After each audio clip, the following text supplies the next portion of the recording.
How to turn off sound effect in Legend Fighter. Hello everyone, welcome back to Crazy Gamer. In Legend Fighter Mortal Battle, if you want to play the game without sound effects, then you can disable them from the game's audio settings. Firstly, open up the Legend Fighter Mortal Battle game on your device, and once you're inside this lobby page, go to the upper left corner and tap on the gear button. This will open settings where you'll need to click on General from the top, and then you'll see two different options, that is the speaker icon and the music note icon. To turn off the background music volume, just go ahead and drag the slider towards the left right next to the music note icon and keep it to 0 or minimum. Similarly, for the other sound effects, you can also go ahead and drag the slider right next to the speaker button.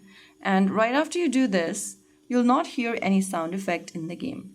Alternatively, you can also turn off the sound volume from your device, and you'll also be able to play the game in silence that way as well. So that is how you do it. Now you can enjoy playing the game without any sound effect. This is mostly useful whenever you want to play the game in silence or listen to any other music while you are playing the game. So that's how it's done. If you found the video helpful, don't forget to like, share, and subscribe to our channel. I will be back again in the next video. Stay tuned and thanks for watching.